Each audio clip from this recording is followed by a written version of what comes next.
माताजी महाराज अपने पिताजी के लिए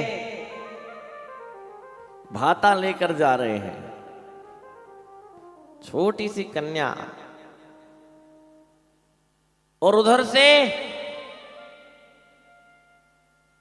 राव शेखा भाटी जो पूगल के राजा हैं वे पधारे हैं मां के दर्शन करने के लिए। और कैसा संयोग है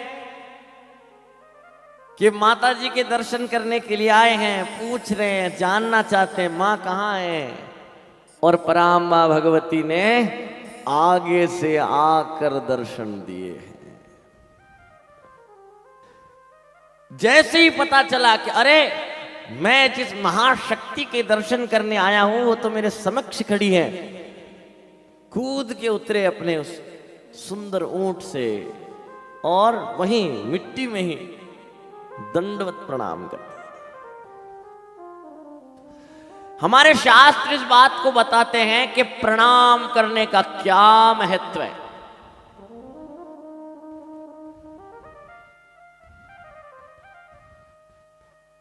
आजकल तो काइटा अपना घर टाबर है, कोई दादी जी ने कोई बूढ़ा बडेरा तो भलाई कर लो, पर माता पिता कोई थोड़ा घना संस्कार तो माता पिता नहीं कर ले वे, पर कोई मोटा भाई है, भाभी सा है, कोई काको जी, कोई भी हमसे बड़ा जिसे हम प्रणाम करें। और जब देवी देवता गौ माता संतजन भक्तजन हमारे सामने आए तब तो हमारे हृदय के अंदर से स्वतः ऐसी भावना निकलनी चाहिए। हमारे शास्त्रों में लिखा गया कि देवी तुम्हारे चरणों में किया हुआ प्रणाम।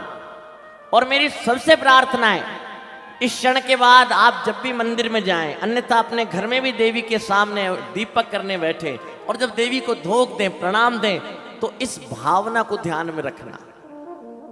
भगवान आदि शंकराचार्य जी कह रहे हैं सर्वज्ञताम सदसि वाक्पटुताम प्रसूते देवी तदंघ्रि सरसी रुहयो प्रणाम किं च स्फुरन्मुकुटमुज्ज्वलमात्र पात्रम् द्वे चामरे च वसुधां महतीं ददाति। क्या कहा है? देवी आपके चरणों में किया हुआ प्रणाम सर्वज्ञता और सभा में वाक चातुर्य तो प्रदान करता ही है, लेकिन उसके साथ साथ छत्र, दो चामर और इस पृथ्वी का महान राज्य भी कृपा कर बख्शता है। ये बड़े बड़े राजा महाराजा जो देवी के श्री चरणों में प्रणाम कर रहे हैं, मां के चरण रज में लोटपोट हो रहे हैं। क्यों? क्योंकि वो जानते हैं कि देवी को प्रणाम करने का महत्व क्या है। ऐसे में सारी सेना उधर महाराज दंडवत प्रणाम कर रहे हैं, पीछे के पीछे सारी सेना प्रणाम कर रही। कहा मां मैं तो आपके दर्शन करने आया और आपने मुझे आगे से आकर दर्शन दिए। आप कितनी दयालु हैं। मां मैं युद्ध के लिए जा रहा हूं, आपका आशीर्वाद मिले, आपकी कृपा हो तो मैं इस युद्ध में विजय को प्राप्त करूं। तत्क्षण भगवती के मुखारविंद पर मुस्कान आ गई और वरद हस्त दिखाते हुए भगवती ने कहा विजय भव।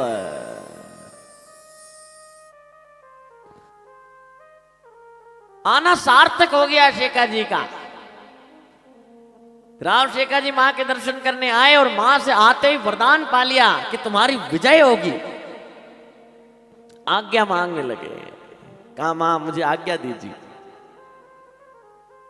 इतने में महालीला विधायिनी मां करणी ने कहा, वीरा बड़ी दूर से आया हो, बड़ी दूर जानो है, थोड़ो थोड़ो कलेवो करता जाओ।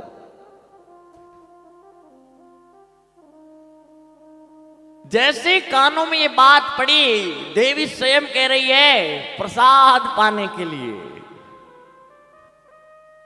राजशेखर जी के तो जैसे भाग्य खुल गए, लेकिन एक सच्चे क्षत्रिय, एक सच्चे राजपूत, एक सच्चे राजा पीछे इतनी बड़ी सेना को देखा, सोचा मैं अकेला भोजन करूं, मैं अकेला प्रसाद पाऊं, मेरी पूरी सेना न करे। बहाने करने लगे। कहा मां, एक तो आपने आगे से आकर मुझे दर्शन दिए हैं और उसके ऊपर मुझे वीरा कहकर पुकारा, मुझे भाई बना लिया मां आपने।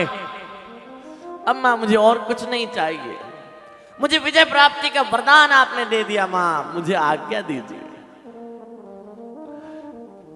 पर करणी जी तो महाशक्ति हैं, विचित्र विलक्षण लीलाओं का निर्माण करने वाली है।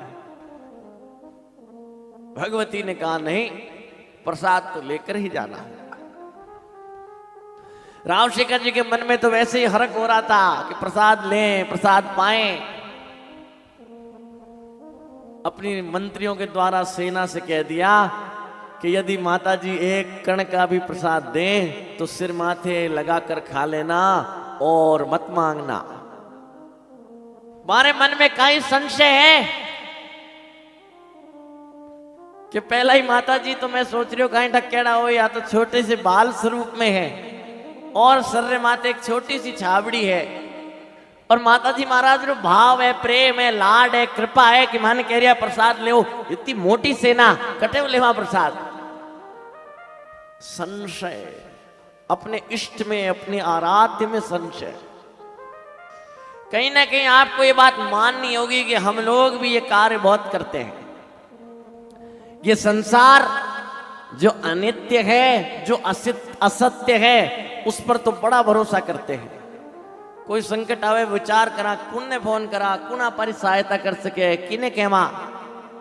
लेकिन जो इस संसार सागर की रचना करने वाली है, पालन करने वाली है और सब कुछ लीन करने वाली है, जो महाशक्ति है, जो समुद्र से भी अधिक गहरी है, जिसके भीतर अग्नि से भी अधिक तेज और तप है, जो आकाश के समान असंग होते हुए भी हर भक्त के चित्त में विद्यमान है, ऐसी भगवती को याद नहीं करते हैं, ऐसी मां से सहायता नहीं मांगते हैं, ऐसी मां की शरण में नहीं जाते हैं।